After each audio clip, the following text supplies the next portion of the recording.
আজকে আমার ভিডিওর টপিক কিন্তু ছিল মারু।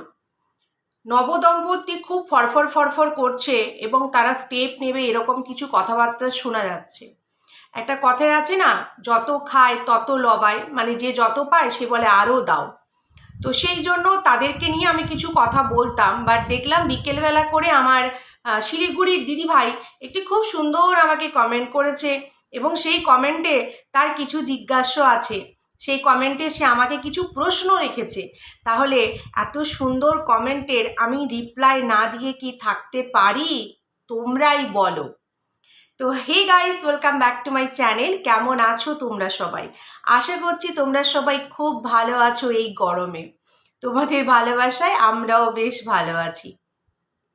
তো আজকের আলোচনার বিষয় হচ্ছে আমাদের নেকুমেন্ডির শিলিগুড়ির দিদিভাই। তো বন্ধুরা, তোমরা সবাই জানো আগের ভিডিওতে আমি কি বলেছি। তো সেখানে সেই দিদিভাই আমাকে একটি কমেন্ট করেছে যে আমি তার দিদি ভাই, সোনা দিদি ভাই, সুতোপাদি ছিল, সুতোপাদি থাকবে। সুতোপাদির প্রতি তার ভালোবাসা কিন্তু কমে যায়নি। তবে আমি আপনার মতো পড়াশুনো না জানলেও কিছু একটা পড়াশুনো জানি এবং একটি ব্যাংকে চাকরি করি। তাই নিজের বোনকে সন্তান সম ভালোবেসে কিছু গড়িয়ে দিয়ে আমি কি খুব পাপ করেছি? ভালো থাকবে।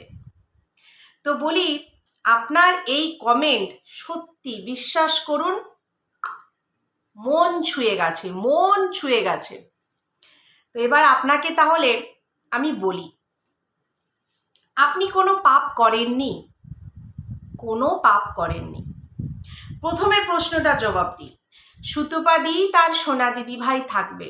হ্যাঁ, যদি সে মনে রাখে, যদি মানুষ তার অতীত ভুলে না যায় বা তার খারাপ সময়ে যে মানুষগুলো তার পাশে ছিল সেটা ভুলে না যায়, তাহলেই থাকবে সুতোপাদি সোনা দিদি ভাই।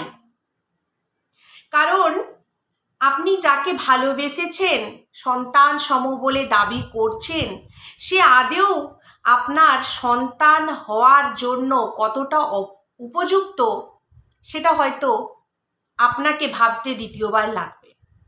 আমি জানি না আপনি ওর ভিডিও কতদিন ধরে দেখেন বা কতদিন ধরে ওকে চেনেন জানেন, বাট আমি ওকে 4 থেকে 4.5 বছর হলো ভিডিও দেখছি এবং ওর সম্বন্ধে যা কিছু আমি আমার নিজের মধ্যে রপ্ত করেছি, তাতে করে আমার মনে হয় যে আপনি ভুল মানুষের পেছনে আপনার নিজের সময়, ভালোবাসা, ইমোশনগুলো লাগিয়েছেন। এখানে আপনার কোনো পাপ নেই। আপনি কাউকে ভালোবেসে কিছু দিয়েছেন, সেটা খুব ভালো কথা, আনন্দের জিনিস, তাই না? কিন্তু একটা কথা বলুন তো দিভাই, আপনি বলছেন যে আপনি একটা ব্যাংকে চাকরি করেন। আপনি কি জানেন আপনি যে টাকা মাইনে পান তার থেকে 3 গুণ বেশি টাকা আপনার বোন মাইনে পায়? এটা হয়তো আপনার জানার কথা নয়। কেন কি আপনি নিশ্চয়ই ব্লগ করেন না। আমি জানি না আপনি ব্লগ করেন কি না, আমার মনে হয় আপনি করেন না। যদি ব্লগ করতেন তাহলে আপনিও, আপনার হাতেও ক্যামেরা থাকতো শিলিগুড়ির এয়ারপোর্টে যখন আপনাদের দেখা হয়েছিল।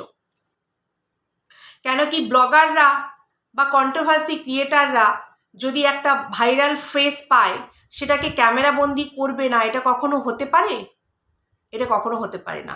তো সেই জায়গা থেকে আমার মনে হলো আপনি ব্লগ করেন না।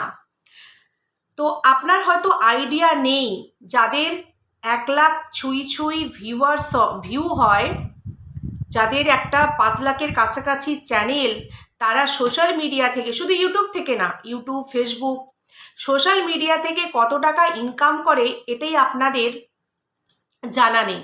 আর সেই কারণেই আপনারা ভালোবেসে এই সমস্ত জিনিসপত্র এদেরকে গিফট করেন। আপনারা এটা ভাবেন যে এরা ভিডিও করে ক টাকা আর মাইনে পায়, কত টাকা আর ওঠে, এরকম একটা আপনাদের মধ্যে থিঙ্কিং থাকে। আপনারা অত্যন্ত সৎ, ভালো মানুষ, একটা ভালো মনের মানুষ, আপনার কাছে একটা আকাশ সমান মন আছে, কিন্তু আপনার বোনের কাছে কি আছে সেই আকাশ সমান মন? যদি থাকতো তাহলেও সেও তার দিদি ভাইয়ের জন্য একটা সোনার জিনিস কিছু গড়িয়ে নিয়ে যেত, যে আমার দিদি ভাইয়ের সাথে দেখা হবে তো আমাকেও একটা ভালো কিছু নিয়ে যেতে হবে। আপনি সন্তানের জায়গা দিলেও সে কি আপনাকে তার মায়ের জায়গাটা দিতে পেরেছে? মানে আপনি যদি তাকে সন্তান ভাবেন তাহলে তো আপনি তার মা হলেন, তাই না? দিদি মানে মা, দিদি মানে মা হয়, মায়ের জায়গা নিতে পারে দিদি। তো আপনাকে কি সে মায়ের জায়গাটা দিতে পেরেছে? আমার মনে হয় পারেনি। পারলে মায়ের জন্য একটা গড়িয়ে নিয়ে যেত। এটা গেল আপনার প্রথম কথার উত্তর। এবার বলি, আপনি বলেছেন যে আপনি কতদূর পড়াশুনো করেছেন আমি জানি না, তবে আমি মোটামুটি করে একটা ব্যাংকে কাজ করি। তো তার জন্য আপনাকে বলে রাখি, আপনি যদি আমার পুরনো ভিডিও দেখেন তাহলে আপনিও বুঝতে পারবেন আমার শিক্ষাগত যোগ্যতা কি আর আমি কোন জায়গায় চাকরি করি। তবে একটু কষ্ট করে আপনাকে আমার পেছনের ভিডিওগুলি দেখতে হবে। তার কারণ আমাদের তো ফেস ভাইরাল না, আর আমাদের প্রোফাইলে অনেক অনেক ভিউ হয় না। কেন জানেন? কেন এই যে অভিনয়, নাটক, পরকীয়া এগুলো আমরা করতে পারি না। বিশেষ করে আমি করতে পারি না কোনো বড় ব্লগারকে দেখে তার পা চাটতে। যেটা মনে হয় ঠিক সেটাই ভিডিওর মাধ্যমে বলি, যেটা নিজের মধ্যে মনে হয়, মন থেকে মনে হয় যে এটা ঠিক এটা ভুল, সেটাই বলি। আজ পর্যন্ত কোনো ব্লগারকে নিয়ে চাপলুসি করতে পারিনি, সেই জন্যই চ্যানেলটা আজকেও এখানে দাঁড়িয়ে আছে। দেখুন না, আপনি যার কাছ থেকে নাম্বার নেবেন বলেছিলেন সেই আন্টিও ভিডিওতে আপনার নাম বলেছে, দেখুন তাকেই দেখুন না। যখন যেদিকে জল যায় সে সেদিকেই গড়ায়, গড়িয়ে গড়িয়ে গড়িয়ে গড়িয়ে তার চ্যানেলটা কত বড় করে নিয়েছে দেখুন। এবার বলি আপনাকে একটা সব থেকে বড় কোশ্চেন আমার, আপনি তো আমায় কোশ্চেন করছেন, এবার আপনাকে আমি কোশ্চেনটা করি। আপনি একটা শিক্ষিত, ভদ্র, ভালো ফ্যামিলির মানুষ, আপনার কাছে একটা আকাশ সমান মন আছে। আচ্ছা, আপনার বাড়ির কোনো মেয়ে বা বউ যদি এইরকম ধরনের সোশ্যাল মিডিয়াতে এসে নোংরামি করত, মাতলামি করত, পরকীয়া করত, তারপরে আপনারা কি তাকে এভাবেই ভালোবাসতেন? আপনার বাড়ির বউকে কি এভাবেই সম্মান দিতেন, এভাবেই ভালোবাসতেন, নাকি তার জন্য আলাদা কোনো স্টেপ নিতেন? পারতেন সহ্য করতে? সোশ্যাল মিডিয়াতে সবাই জানে যে এরকম নোংরামো করেছে। আচ্ছা, আপনি যে চেয়ারটাতে বসেন তার পাশের চেয়ারে আপনার কলিগ আপনাকে বলতো, আরে তোমার বাড়ির বউ এই কাজ করছে, সোশ্যাল মিডিয়াতে ভাইরাল, সোশ্যাল মিডিয়াতে এসে লাল জল খাচ্ছে, আপনি তাকে কি উত্তর দিতেন? কি বলতেন? খুব ভালো করেছে, যে কাজটা করেছে খুব ভালো কাজ করেছে, তালি বাজাতেন? কি করতেন দিদি ভাই আপনি? মুখটা নিচু হয়ে যেত না লজ্জায়? এবার আপনারা বলবেন, একটা কথাই তোমরা কেন বারবার বলছো? একবার তো নয়, একবার তো নয়, দাঁড়াও আমার ফোনটা পড়ে যাচ্ছে। একবার তো নয়, সেই জিনিস বারবার করেছে, এবং সেটা প্রমাণস্বরূপ তার স্বামী ভিডিওর মাধ্যমে জানিয়েছে। এক নয়, 5 জন 6 জন। সেই ভিডিও আজও না জানে কত মানুষের চ্যানেলে ঘুরে বেড়াচ্ছে, আমার চ্যানেলে নেই। কত মানুষের চ্যানেলে ওই কথাগুলো ঘুরে বেড়াচ্ছে, প্রত্যেকটা ছেলের নাম, তার সাথে তার বাড়ির সম্পর্ক, তার সে কোন লোকেশনে থাকতো, সমস্ত কিছু দিয়ে তার স্বামী বলে গেছে সোশ্যাল মিডিয়াতে। শুধু বোনকেই তো ভালোবাসেন দিদি ভাই, কখনো সেই বোনের জামাইকে জিজ্ঞেস করবেন তো, এত কিছু করার পরেও সে কি সেই জায়গাটা দিতে পেরেছে যেটা সে প্রথম দিয়েছিল? করবেন না একবার? আপনারা তো খুব ভালোবাসা দেখান, আর আপনার যে বোন, ওর নাম আজ থেকে আমি চেঞ্জ করে দিলাম, ওকে এবার আমি লোভী বাবুন বলে ডাক দেব। বন্ধুরা, নামটা কেমন হয়েছে তোমরা কিন্তু জানিও। লোভী বাবুন। ও বাবুন মানে ব্রাহ্মণ, আর লোভী, লোভী বাবুন।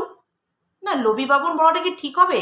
লোভী বাবুন বললে মনে হয় সমস্ত ব্রাহ্মণকে অপমান করাবে। না না, ছি ছি ছি ছি ছি ছি, না, ওর জন্য সবাইকে অপমান করতে পারবো না, ওর ওই নামটাই ঠিক আছে। তোমরা একটা নাম ভেবে আমাকে বলো তো বন্ধুরা কমেন্ট বক্সে, যে ওর অন্য কোন নাম দিয়ে ওকে বলা যায়।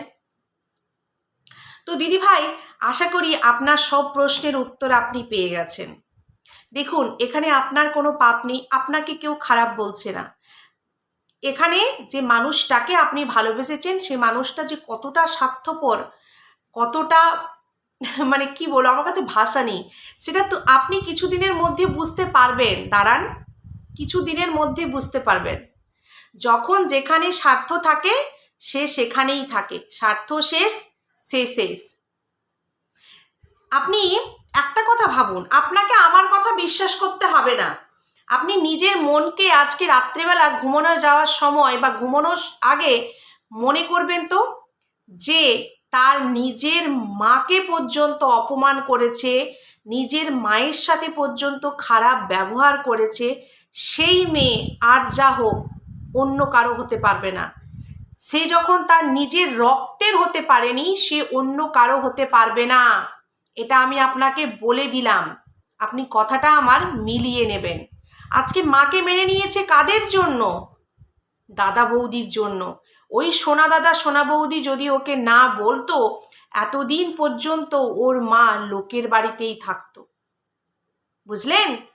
আশা করি আপনার বোন সম্বন্ধে যে ভালোবাসা, সেটা থাকুক চিরন্তন, আমি চাই থাকুক, কিন্তু আপনার যে ভুল ধারণাটা ছিল সেটা হয়তো একটু হলেও আমি আপনাকে বোঝাতে পেরেছি।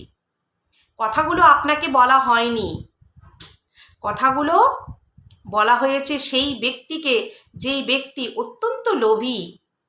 আর আপনারা যারা এখন আমার ভিডিও দেখছেন এবং অনেক ব্লগারদেরকে অনেকভাবে আপনারা সাহায্য করেন বা গিফট স্বরূপ দেন, আপনাদেরকে একটা কথা বলি, আপনারা ভিডিও দেখে আপনাদের যে মূল্যবান সময়টুকু আমাদেরকে দেন, এটাই আমাদের জন্য একটা অনেক বড় গিফট। তার কারণ আপনারা ভিডিও দেখেন বলেই আমরা একটা ইনকাম করতে পারি। তারপরে আলাদা করে আপনাদেরকে কিছু দিতে হবে না।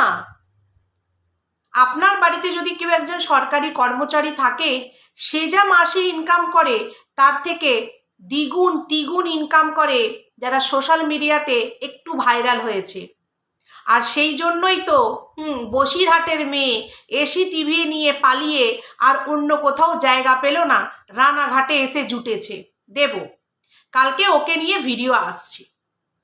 তো যাই হোক দিদিভাই, আপনাকে এই কথাগুলো, আপনার কমেন্টটা পড়ার পর এই কথাগুলো ভাবতে ভাবতে যে কীভাবে দিদিভাইকে বলতে বলতে না একটা আমি খাবার বানিয়েছি। খাবারটা হচ্ছে ওটস, দুধ, কলা আর তার সাথে একটু আম দিয়েছি। আমার আবার কলা আম খেতে খুব ভালো লাগে। তো দেখি খেয়ে কেমন হয়েছে। ঠান্ডা হয়ে গেছে এটা। হ্যাপি দিদিভাই, আশা করি আপনাকে আপনার প্রশ্নের উত্তর আমি দিতে পেরেছি। আপনিও ভালো থাকবেন, সুস্থ থাকবেন, ভালোভাবে থাকবেন। যদি সত্যি মন থেকে শান্তি পেতে চান, যদি সত্যি মন থেকে সন্তান সম কারো ভালোবাসা নিতে চান, তাহলে কিছু গরিব ছেলে মেয়ে যারা রাস্তায় ঘুরে বেড়াচ্ছে তাদের হাতে কিছু খাবার তুলে দেবেন। দেখবেন সে পরম শান্তি পাবেন আপনি। আপনার সামর্থ্য আছে, সেই জন্যই তো স্নেহ সমান বোনকে কিছু গড়িয়ে দিতে পেরেছেন। অত টাকাও খরচা করতে হবে না, ওর অর্ধেক টাকা খরচা করেও আমি যে কাজটা বললাম এটা করে দেখবেন, এত পরিমাণ আপনি মন থেকে শান্তি পাবেন না। এ শান্তি সেদিন এয়ারপোর্টে সোনার জিনিস ধরিয়ে বোনকে পাননি, যেই শান্তিটা আপনি কোনো অসহায় গরিব মানুষকে কিছু দিয়ে পাবেন। তো যাই হোক, ভালো লাগলো আপনার কমেন্ট পড়ে। আমি জানি না আমার কথাগুলো আপনাকে আঘাত করছে কিনা। যদি আমার কথায় আপনাকে খারাপ লেগে থাকে তাহলে ছোট বোন হিসেবে আমাকে ক্ষমা করে দেবেন। আমি আপনাকে আঘাত দিতে চাইনি, আমি আপনাকে কথা শোনাইনি, কিন্তু আপনার ধারণাটুকু, আপনার যে আকাশ সম মন, এত বড় মন, এত ভালোবাসা, সেই ভালোবাসাটা যে একটা মানে কি বলবো, একটা নেগেটিভ পার্সনের একটা ভুল জায়গায় আপনি ইনভেস্ট করছেন, আমি সেইটুকু আপনাকে বোঝানোর চেষ্টা করেছি। আমি জানি ভালোবাসা অন্ধ হয়, আপনি হয়তো আমার কথাগুলো এখনও বুঝবেন না, সম্পর্কটা থাক না, কিছু বছর থাক, আস্তে আস্তে আমার কথাগুলো ঠিকই আপনার মনে পড়বে। সবাই ভালো থাকবেন, সুস্থ থাকবেন। আজকের ভিডিওটা আমি এখানেই শেষ করছি। টাটা।